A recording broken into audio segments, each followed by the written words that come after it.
I gotta quit. I quit my job for a booking of $200 because stand-up was my dream.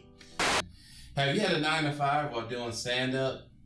Yeah, actually my last job that I had, I was 19. I was working at Payless in Detroit, 8 Mile DeQuinder. Interesting thing though is I was selling comedy tickets, you know what I mean, like to the comedy show.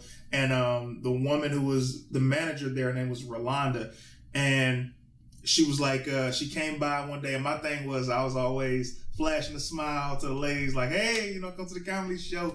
And she was like, how much you make standing out here? I'm like, I don't know, like on a good day, maybe like $80, $100. And she was like, what if I paid you $200 a week and you had, you get out at a reasonable time and all of that? I'm like, a job? Like, what do I have to do? And she's like, just come inside the store and be a greeter. Come welcome them ladies in here smiling. And I'm like, okay, right? So I worked there. It was like 6 months. And, I'm still doing stand-up in the nights. So one night I got booked at Coco's House of Comedy. And the owner, God rest his soul, Joe Cole, was like, yo, I want to book you for the weekend to host, and I'll pay you $200. And I was like, yo, I get $200 in a weekend compared to getting $200 a week? Wow, I think I need to, do that. So I go to Rolanda, I say, hey, it was Thanksgiving weekend. I'll never forget. Thanksgiving weekend, 2005. And I say, hey, I need the weekend off. And she's like, what? I was like, yeah. I mean, well, I just can't close because I had to catch the bus downtown to do the shows. I got booked for my first weekend. And she was like, well, I can't let you go. And I'm like, well, I got to quit. I quit my job for a booking of $200 because stand-up was my dream. And I go do the weekend down at the House of Comedy. I perform. It's like 6 shows. No, 7. I think we did 2 Friday, 2 Saturday, and 2 Sunday, I believe. And anyway, they hand me an envelope of my money. I'm excited. I get on the bus. This is also a lesson to all of the new comedians out there.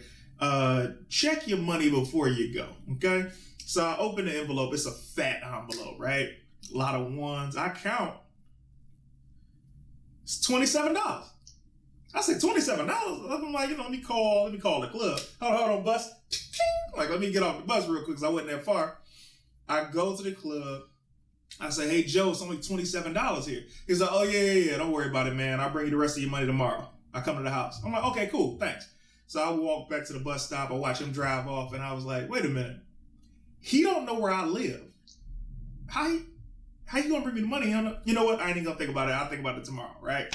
I call him the next day. I'm calling him every hour. And he's like, yeah, I'm pulling up. I'm like, cool, because now he has the address. Never brings me my money. Hires me for different days at the club. And I end up, getting paid for those weekends. But it's all a valuable lesson, man. It's like, don't put all your eggs in one basket and don't count your eggs before they hatch. And he died shortly after that, man. But that was my last job, working at Payless. I haven't worked a 9 to 5 job in 14 years through the grace of God, man. Just been, I haven't said I ain't been broke because I done been broke year in and year out a lot of times, and you go ups and downs, but I have not worked a traditional 9 to 5. And I salute anybody who has a job, because you understand, I have no real responsibilities. It's just me and Tange. I don't have any kids. I don't own property. You can do this artist type of stuff you can struggle for a couple of months if you have to. But yeah, that was my last job.